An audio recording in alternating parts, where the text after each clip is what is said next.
하지정맥류 수술 후에 어떤 사람은 회복이 굉장히 빠른 환자분들이 있고, 어떤 분들은 회복이 더뎌서 이 수술 후에 스타킹을 신는 시간이 조금 길어지는 환자분들이 있습니다. 이렇게 수술 후에 회복의 과정의 차이를 보이는 것은 어떤 경우는 뭐 수술 방법에 때문일 수도 있지만, 대부분은 그런 수술의 방법보다는 그 환자분의 갖고 있는 정맥류의 심한 정도에 따라 다릅니다. 근데 이 하지정맥류의 심한 정도라는 것이 밖에 보이는 혈관이 많이 튀어나왔다고 해서 꼭 심한 게 아니라, 이 복제정맥이 어디까지 문제가 있는지에 따라서 그 회복 속도가 달라지는 경우가 훨씬 많습니다. 예전에도 영상에서 한번 보여드렸는데, 외국에서 오신 환자분들이 하지정맥류 수술 후에 어떤 분들은 빨리 돌아가고, 어떤 사람들은 회복이 더뎌서 좀 천천히 있다가 회복 과정을 보시고 돌아가시는 게 좋다고 말씀드린 영상이 있는데요. 최근에 그 외국에서 오신 환자분이 아주 빠른 회복 속도를 보여서 수술 후에 일주일 만에 비행기를 타고 이제 본국으로 돌아가신 환자분이 있어서, 그 케이스를 보면서 어떤 경우에 빨리 회복이 되는지를 좀 소개시켜 드리고자 합니다. 자, 하지정맥류는 이 심부정맥 쪽에서 심장 쪽으로 가던 피가 복제정맥에 이상이 생기면 그 복제정맥 쪽으로 피가 거꾸로 보이고 거기에 연결되어 있는 혈관들이 튀어나오는 질환입니다. 그런데 문제가 생기는 그 복제정맥이, 하나는 이 무릎 내측부터 허벅지 안쪽으로 달리는 대복제정맥이 있고, 종아리 뒤쪽에서 이렇게 위치하고 있는 소복제정맥이 있습니다. 이 두 정맥들이 변성이 오게 되면 원래 피가 가던 길에서 그쪽으로 피가 거꾸로 고이고 거기에 연결되어 있는 혈관들이 튀어나오게 되는데, 이 변성이 온다는 것이 이 복제 정맥의 밸브 시스템들이, 정상에서는 밸브가 이렇게 다 잘 붙어 있어야 되는데 이게 떨어지면서 밸브가 벌어지면 그쪽으로 피가 거꾸로 고이는 것입니다.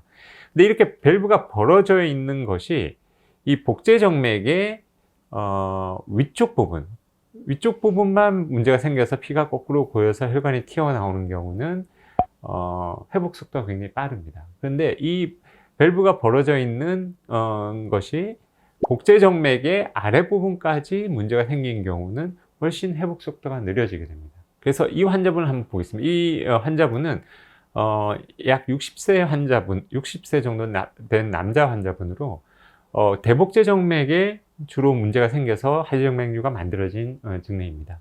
원래 피가 가던 길에서 대복제정맥 쪽으로 피가 거꾸로 고이고 거기에 연결되어 있는 혈관들이 튀어나오고 있습니다. 그런데 이게 초음파 검사로 봤더니 실제로 이 환자분이 역류가 되는 건 대복제정맥에서 거의 무릎 주변 약간 아래까지 역류가 진행이 되고, 그쪽에서 관통정맥 두 개가 열려 있으면서 그 이하로는 복제정맥들이 다 밸브가 잘 붙어 있는 상황이었습니다. 그럼 이런 환자분들은 이 아래쪽에 정상적인 복제정맥들은 굳이 건드릴 필요가 없습니다. 그래서 이 종아리 약간 위쪽 부분에 있는 복제정맥과 그게 연결되어 있는 관통정맥들만까지만 잘 처리를 근본 수술로 해주고, 밖에 보이는 혈관들을 어느 정도 처리를 한 증례가 되겠습니다. 이런 환자분들은 이 복제정맥의 윗부분만 하고 신경 가까이에 있는 이 아래쪽 부분들을 거의 손댈 필요가 없기 때문에 훨씬 회복 속도가 빠르게 됩니다. 그래서 수술 후 사진을 보시게 되면 이 복제정맥을 이제 처리를 해서 조그마한 절개가 관찰이 되고 있습니다. 네, 그리고 밖에 보이는 혈관들은 깨끗하게 없어진 지금 증례를 보실 수가 있습니다. 만약에 이 환자분이 이 복제정맥이 허벅지 부분과 이 종아리 위쪽 부분이 말고 이 아래쪽까지도 역류가 진행되는 상황이었다면, 이 환자분은 수술 후에 이 압박 스타킹을 신는 시간도 조금 더 길었을 것이고, 수술 후에 회복 과정이 더뎌졌을 가능성이 꽤 있습니다. 그 소복제 정맥의 경우도 마찬가지입니다. 소복제 정맥의 경우도 위쪽 부분이 만약에 문제가 생겨서 생기는 환자분이라고 가정을 한다면, 이 위쪽 부분만 문제가 있는 경우는 회복이 굉장히 빠른데, 아래쪽까지 진행해서 정맥류를 만들고 있다면, 이런 경우는 수술 후에 회복 과정이 더딜 가능성이 높습니다.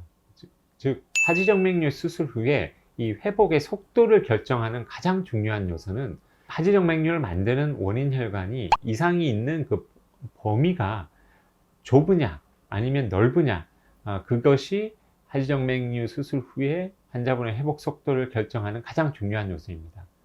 다시 말씀드려서 하지정맥류를 만드는 복제정맥은 이 대복제정맥이라고 해서 이렇게 허벅지부터 종아리 내측으로 있는 정맥이 있고 종아리 뒤에 있는 정맥이 있는데, 이 정맥의 범위, 이상 범위가 좁으면 수술 후 회복이 굉장히 빠릅니다.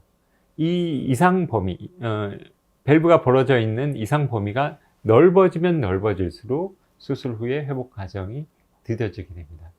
이 복제정맥의 이상 범위가 가장 중요한 회복 속도의 결정 요소가 되겠습니다.